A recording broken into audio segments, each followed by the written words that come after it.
सबसे रोड सभा के प्रधान, राजपूत सभा, सारस्वत ब्राह्मण सभा, सैनी सभा, कश्यप सभा, गुज्जर सभा, कंबोज सभा, वाल्मीकि सभा, रविदास और अग्रवाल सभा, पंजाबी और सिख सभा, पाल और मुस्लिम सभा, गोस्वामी सभा, आप सब हमारे निमंत्रण पर अपना आशीर्वाद देने के लिए यहाँ पहुंचे। आप सबका मैं हाथ जोड़कर यह अभिनंदन करता हूँ, आपका सबका स्वागत करता हूँ। बेहद खुशी की बात है कि आदरणीय हमारे प्रधान भूपेंद्र सिंह लाठर जी के ससुर और उनके पिताजी भाई राजकुमार मलिक जी के निवास स्थान पर मुझे मिले थे। हम लोगों ने उस दिन तय किया था कि सब लोग अपने अपने समाज का कार्यक्रम करते हैं और कार्यक्रम करके इति सरी करके छोड़ के चले जाते हैं।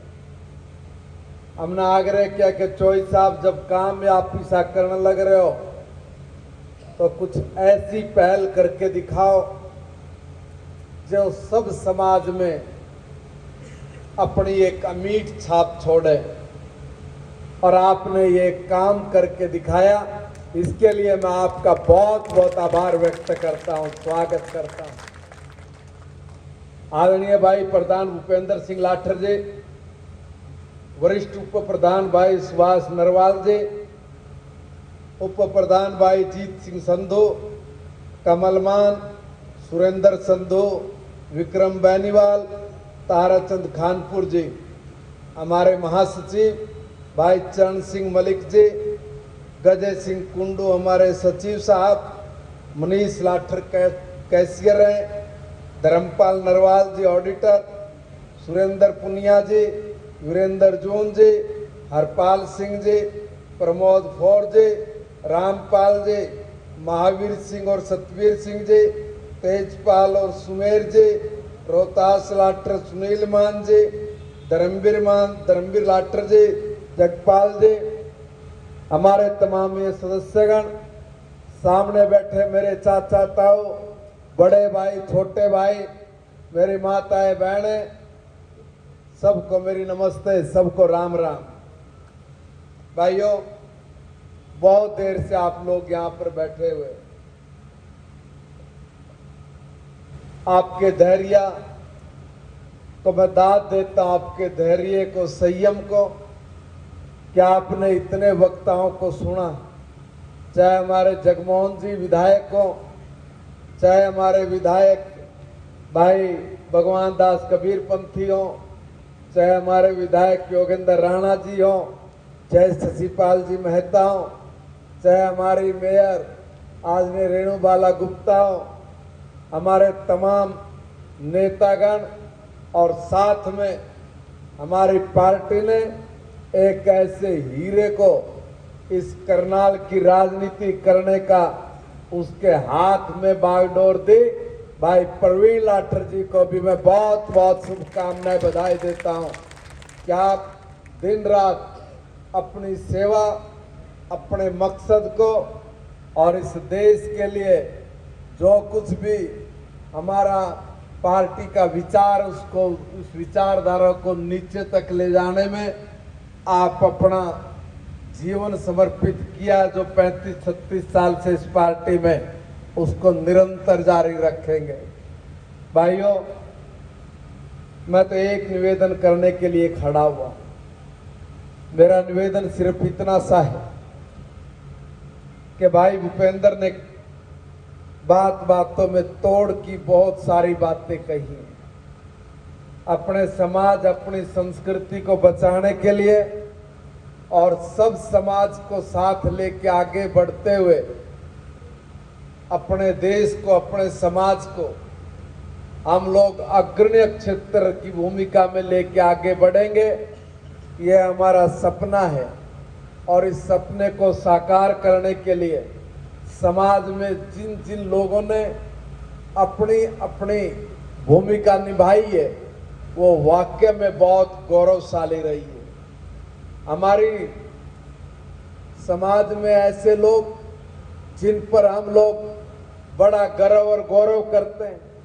जिन्होंने इस देश के लिए, समाज के लिए अपना सब कुछ न्योछावर करने का काम किया हो, जिन महाराजा सूरजमल जी का जिक्र अभी मेरे साथी उधर भजन गायक में बोल रहे थे, उनकी तो कुछ बात अगर कहे तो बहुत छोटी होगी। जीवन में इतने युद्ध लड़े, एक भी युद्ध वो हारे नहीं, और इस देश को और इस हिंदू समाज को बचाने के लिए उन्होंने इतने संघर्ष किए कि कभी भी अपने समाज पर, छत्तीस बिरादरी पर उन्होंने आंच नहीं आने दी। ऐसे तेजस्वी, ओजस्वी, बहुत ही बहादुर महाराजा सूरजमल जी को मैं इस अवसर पर नमन करता हूं। उनके चरणों में प्रणाम करके उनके बताए रास्ते पर आगे चलने की हम लोगों को प्रेरणा मिले, और उसी प्रेरणा के साथ आज हमारे समाज के लोग इतनी अच्छी तरीके से आज अपने सब कामों को जो पूर्ण कर रहे हैं, उसके लिए मैं अपने समाज के और हमारे समाज ने जिन तमाम समाजों को साथ लेके एकता के सूत्र में आगे बढ़ते हुए सामाजिक समरसता का जो एक अनूठा काम आज जाट समाज ने करके दिखाया है, उसके लिए भी मैं आप सबको पुनः नमन करता हूं, आपका अभिनंदन स्वागत करता हूं। भाइयों, मैं एक निवेदन कर रहा हूं कि आपने कहा कि हमारे यहाँ पर जब कोरोना काल आया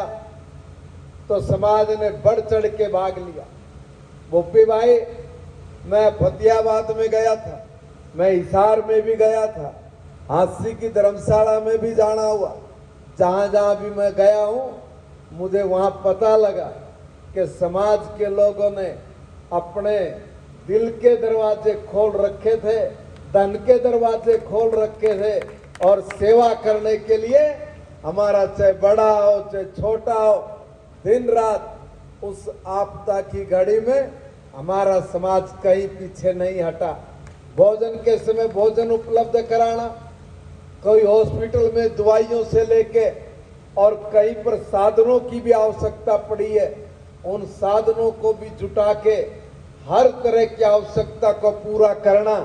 मैं समझता हूं उस वक्त एक इतना जुनून अपने लोगों के सिर पे था कि हम लोग इस विपदा की घड़ी में किसी भी तरह से पीछे ना हटे, सबके साथ कंधे से कंधा मिला के जो अपने समाज ने काम किया, वो बहुत ही, इतना मैं कहूँगा, खूबसूरत काम था कि उसकी जितनी भी तारीफ की जाए वो उतनी ही कम है। और उसके लिए मैं आप समाज के सभी अगुवा लोगों का बहुत बहुत आभार व्यक्त करता हूं कि आप सब ने हम बच्चों को इस तरह का पाठ पढ़ाया है कि हम लोग उससे भागे नहीं, उसको साथ लेके उसमें और अच्छा करते हुए जोड़ के आगे बढ़ाने का काम किया है। हमने उसमें कहीं भी अपने कदम पीछे नहीं खींचे। इसलिए अपने समाज के जितने भी बड़े बुजुर्ग हैं, वो बड़े बुजुर्ग, उनका अनुभव,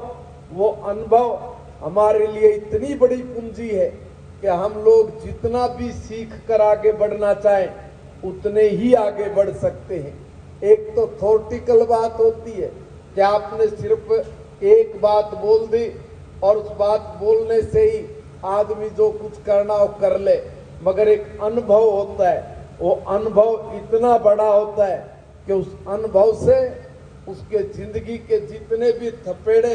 हमारे उन बड़ों ने खाए हैं, उसमें कितना प्लस है कितना माइनस है, वो सब हमारे ही काम आता है अगर हम लोग बैठकर वो अनुभव सुनना शुरू कर दें। और बड़ी गजब की बात है कि हम लोगों के बीच में एक गैप आया, वो गैप आया, पीढ़ी का गैप आ गया। इस पीढ़ी के गैप को भरने का काम भी मैं चाहूंगा कि मेरे समाज के अगुवा करें। जैसे आप लोगों ने एक पहल की है सब समाज को साथ लेके आगे बढ़ने की, अपने कार्यक्रमों में उनकी भागीदारी सुनिश्चित करके उनको सम्मान देके उनके साथ सुख दुख में आगे बढ़ने की बात कह के एक ऐसा ही काम ये जो पीढ़ियों में गैप आ गया है, इसको भरने का भी करना पड़ेगा। आजकल की हमारी मॉडर्न बहुएं जो कह देती हैं कि दादा के पास मत बैठ, दादी के पास मत बैठ, देख तेरी पढ़ाई खराब हो रही है, तेरे नंबर कम आएंगे, इन्होंने के मेरा क्या है का। देखो भाई, हम इन्हीं की गोदी में पड़ के बड़े हुए हैं और इन्हीं की उंगली पकड़ के चल के आज यहाँ तक पहुंचे हैं। अगर हम लोग अपने बुजुर्गों का, अपने बड़ों का अनुभव नहीं लेंगे तो हम लोगों को और ज्यादा दुखी दिनों का सामना करना पड़ सकता है। अगर हम लोग चाहते हैं कि हमारे आने वाली पीढ़ियां भी, हमारा वर्तमान भी और हमारा भविष्य भी, ये दोनों ही ठीक रहे, तो ये जो गैप है, इस गैप को भरना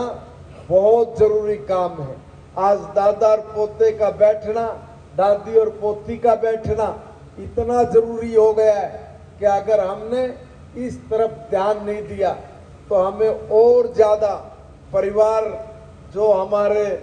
डे बाय डे कमजोर स्थिति में होते जाने लग रहे हैं सब समाज के, ये कहीं एक गंभीर संकट और हमारे सामने ना खड़ा हो जाए, इसकी भी मैं कहूंगा अपने समाज के लोगों से कि इसकी भी वो पहल शुरू करें। एक अभियान चलाएं कि दादा दादी और पोता पोती वो उनके साथ बैठकर कुछ समय गुजारें, उनके साथ खेलें, उनका अनुभव वो जरूर लें। और इससे अच्छी बात नहीं हो सकती अगर दादा दादी के साथ अगर माँ बाप खुद भी बैठ के इस काम में सोने पे सुहागे वाली बात और कर दे। यानी अपने दादा दादी के साथ बाप बेटा भी और उसके भी बच्चे, अगर ये तीनों पीढ़ी एक साथ बैठ जाएं तो एक चमत्कार होगा और वो चमत्कार आने वाले दशकों में नजर आएगा और वो होगा हमारे परिवारों का सशक्तिकरण। हमारे जो परिवार हैं वो हमारी जो पहली इकाई है परिवार, ये परिवार ही बचा हुआ है और इन परिवारों के बचने के कारण ही आज तक हिंदुस्तान बचा हुआ है। बहुत सारी ऐसी ताकतें अपने फन को उठा के घूम रही हैं जिन्होंने इस भारत को तहस नहस करने का एक बीड़ा उठा के रखा हुआ है। अगर उनका फन कुचलना है तो एक ही काम करना जरूरी है, वो काम अपने परिवार को मजबूत करके रखना। आज हम लोग 10 रुपए के ताले के ऊपर तो विश्वास कर लेते हैं मगर अपने सगे भाई पे विश्वास नहीं करते। ये जो इस तरह की कमियां समाज में आनी शुरू हुई है, इन कमियों को भी आप और हम लोग विशेष चर्चा करके आपस में बैठ के समाजों में अगर इस प्रकार कहीं कोई दुष्प्रभाव आए हैं, इन दुष्प्रभाव को समाप्त करके हमें बहुत मजबूती से आगे बढ़ने की जरूरत है। आज अपने देश के सामने अनेक चैलेंज है और उन चैलेंजों के बीच में हमने और सारी दुनिया को भी बहुत बड़ी चुनौती दे दी है। चुनौती क्या दी है?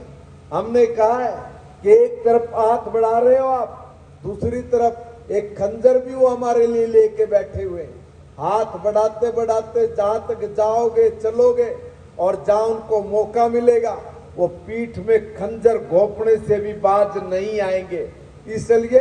इतनी बड़ी तलवार की धार पे चलने वाले समय के बीच में भारत ने सारी दुनिया को चुनौती दे दी और चुनौती ये दी है कि हम लोग जब अपनी आजादी का 100वां साल बना रहे होंगे, यानी 2047 तक भारत को दुनिया का सबसे ताकतवर देश बना चुके होंगे। ये हमारा संकल्प है हिंदुस्तान का और इस संकल्प को सिद्धि तक लेके जाने के लिए अपने समाज को बहुत कुर्बानियां भी देनी पड़ेंगी, बहुत हम लोगों को साहसिक कदम भी उठाने पड़ेंगे और अगवा के रूप में भी आना पड़ा, उसमें भी आके हम लोग अपने लक्ष्य को जरूर, अपने टारगेट को जरूर अचीव करेंगे और ये होना भी चाहिए। कब तक पिछड़ेंगे? कभी हम लोग कमजोर नहीं थे, किसी भी विधा की हमारे पास कमी नहीं थी, हम लोग सब ओर से उन्नत थे, मगर कोई कालखंड बीच में ऐसा आया जिसकी बदौलत हम लोग कहीं न कहीं पिछड़े हुए नजर आए, मगर अब हमारी पीढ़ियां पढ़ रही है, हमारे नौजवान आगे बढ़ रहे हैं। हमने शिक्षा के क्षेत्र में अभूतपूर्व काम किए। अगर मैं कहूं कि हिसार के अंदर जाट शिक्षण संस्थान हो, चाहे रोहतक के अंदर हमारे शिक्षण संस्थान हो, चाहे फरीदाबाद के अंदर हमारे शिक्षण संस्थान हो, चाहे हमारा चंडीगढ़ के अंदर शिक्षण संस्थान काम कर रहे हो, हमारे लोगों ने, हमारे समाज ने एक प्रतिज्ञा ली कि हम जब तक अपने बच्चों को ठीक से एजुकेट नहीं करेंगे, नहीं पढ़ाएंगे, तब तक हम लोग तरक्की प्रगति नहीं कर सकते। आप लोगों ने अपने जो पूंजी, हमारे जो बच्चे, हम जैसे जो बच्चे हैं, आपने हम लोगों को पढ़ा लिखा के इस काबिल खड़ा कर दिया कि अब हम लोग सब समाज के साथ आगे बढ़ने का हौसला भी रखते हैं, ताकत भी रखते हैं और बाकी समाजों के साथ एक 36 समाज का भाईचारा बना के हम लोग प्रेम पूर्वक एक मिसाल भी पैदा करने की ओर अपने कदम बढ़ा चुके हैं। और ये जो बीड़ा करनाल के हमारी जाट समाज की ने उठाया है, उसके लिए मैं बहुत बहुत आभार व्यक्त करता हूं। और पूरे हरियाणा में जहां भी मुझे जाने का अवसर मिलेगा, मैं हर जगह इस बात की चर्चा जरूर करूंगा कि हमारे करनाल जाट समाज ने जिस हौसले के साथ, जिस ताकत के साथ और जितनी बड़ी सोच के साथ सब समाजों को साथ लेकर एक नई मिसाल पैदा करने की शुरुआत की है, ऐसे ही कदम हरियाणा के अंदर हमारा समाज अपने अपने इलाके में नए नए तरीके से अपने संस्कारों के साथ, अपनी विधा के साथ इन कामों को और आगे बढ़ाएं, ताकि सब समाजों में जो खाई पट गई थी वो भर जाए। और इस भरी हुई जो ये सामाजिक दूरियां हैं, इनके दम पर इन दूरियों को कम करके हम लोग हरियाणा को एक नई मिसाल बनाएं। और जैसे कि हमारे एक नेता आदरणीय मनोहर लाल जी भी कहते थे कि हरियाणा एक और हरियाणवी एक, ये जो बात है ये नारों में नहीं, इसको जमीन पर हकीकत में लेके आने के लिए समाज दिन रात जो काम कर रहा है, आप लोगों ने जो इसकी शुरुआत की है, इसके लिए मैं पुनः आदरणीय चौधरी साहब आपका भी बहुत बहुत अभिनंदन करता हूं, स्वागत करता हूं। भाइयों, हमने सब जगह समाजों के लोग आते, सब जगह कहीं न कहीं कुछ ना कुछ, हम जब चाहे धर्मशालाएं बनाए, चाहे हम लोग अपने कम्युनिटी सेंटर बनाते हैं,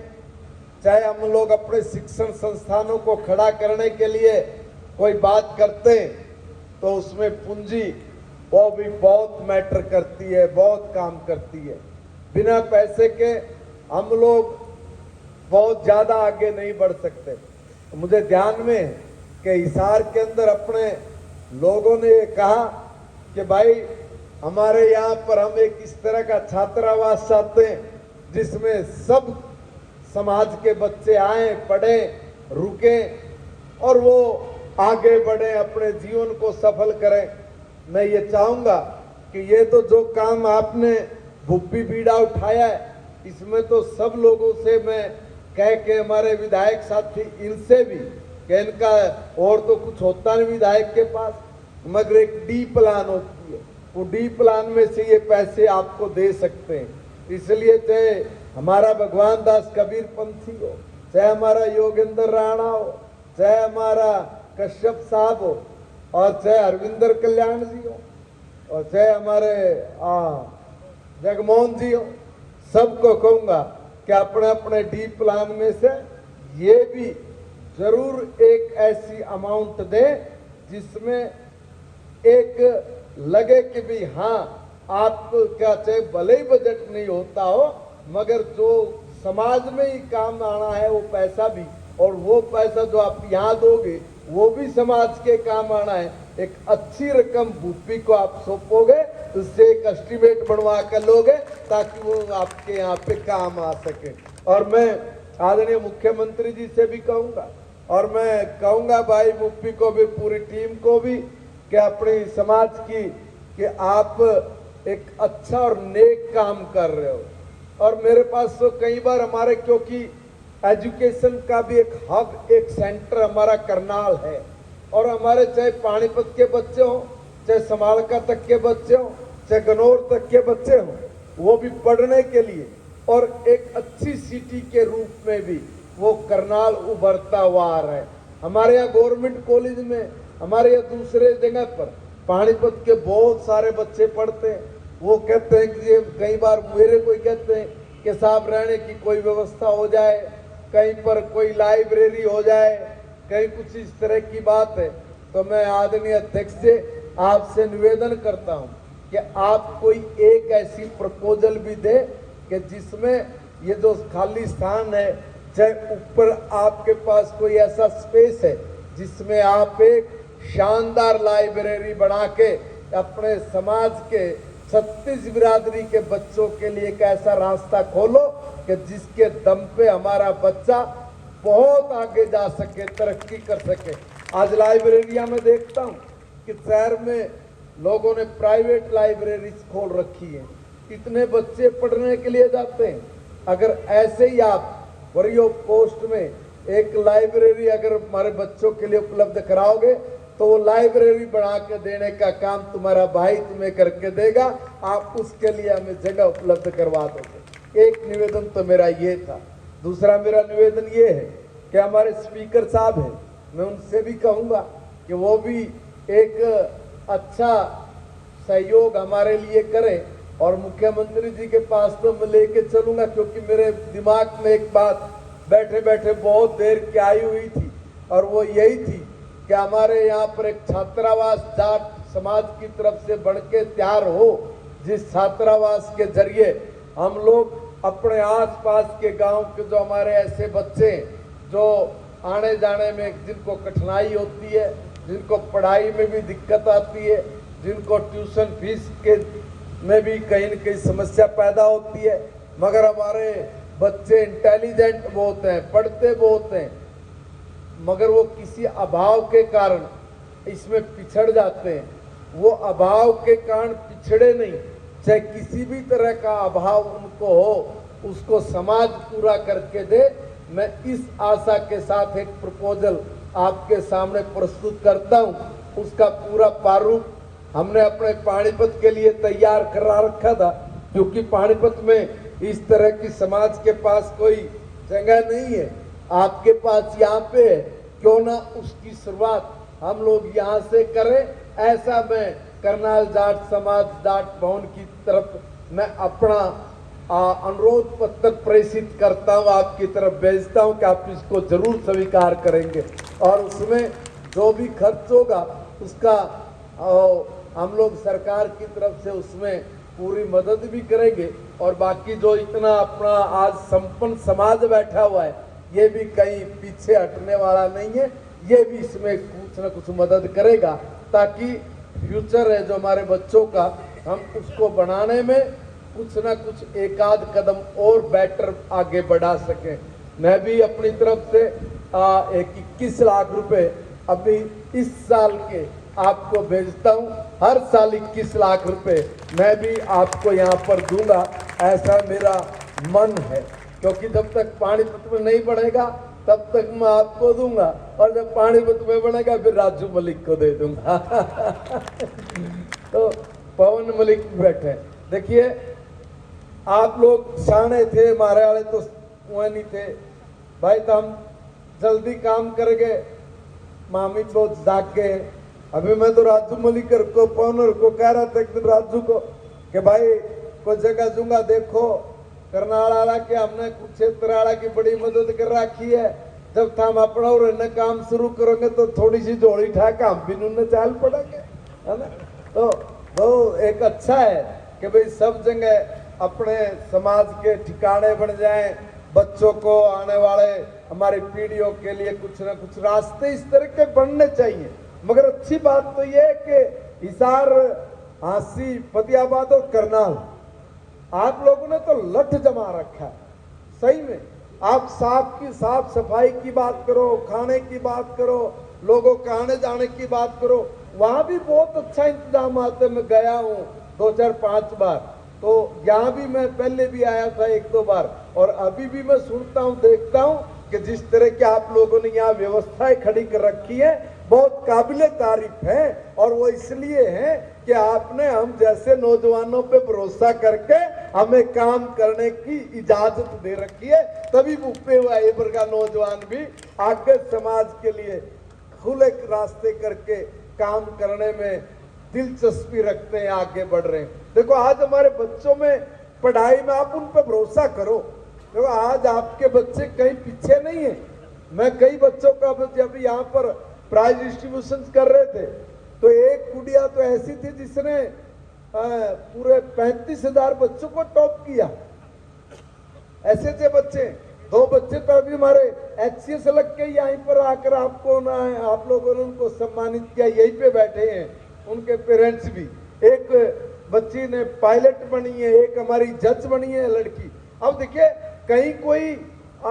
ऐसा नहीं कह सकते अब कि भाई हमारे बच्चे पढ़ने में कहीं कमजोर है कहीं पीछे है। आज बच्चे पढ़ने में ना कमजोर है ना पीछे हैं, उनको सुविधाएं चाहिए और सारा समाज मिलकर अगर उनके लिए सुविधाएं जुटाएगा तो मैं निश्चित तौर पे कहता हूं कि हमारा समाज बाकी सब समाजों को साथ लेके और आगे बढ़ेगा, और इतना आगे बढ़ेगा कि जो खोया हुआ सम्मान है, कहीं अगर कोई चूक हो भी गई होगी, रह भी गई होगी, उस सारी चूकों को समाप्त करके हम सब लोग मिलके बहुत आगे जाने के रास्ते तय करेंगे। उसमें जितनी सेवा हो पाएगी मिलकर सेवा करेंगे। और मैं अपनी पार्टी की तरफ से और अपनी सरकार की तरफ से आदरणीय अध्यक्ष जी को विश्वास दिलाता हूं कि अध्यक्ष जी आप जब भी कोई भी सेवा कोई भी ड्यूटी हमारे जिम्मे लगाएंगे, आपको पीठ नहीं दिखाएंगे, आपका साथ देंगे, आपके साथ खड़े होंगे, आपके लिए दिन रात खड़े होंगे। हमारे चाहे विधायक हो चाहे हमारे जिला के अध्यक्ष हो, सब के सब लोग आपके साथ खड़े हैं। आप कोई नई प्रपोजल लेके आइए ताकि सब बिरादरी की समाज के लोगों के लिए आप यहाँ से कुछ अच्छा संचालित करने का जो आपका सपना है उसको संकल्प बने, आप उसको संकल्प में डालो और संकल्प को फिर सिद्धि तक लेकर जाओ। आपका बहुत बहुत मैं आभार व्यक्त करता हूं कि आपने बहुत अच्छा आयोजन किया। मैं आप सब मेरे चाचा ताऊओं का, बड़ों का, अपने परिवार के लोगों का भी बहुत बहुत अभिनंदन स्वागत करता हूं कि आपने बहुत संयम के साथ इस कार्यक्रम को आनंदित होकर जो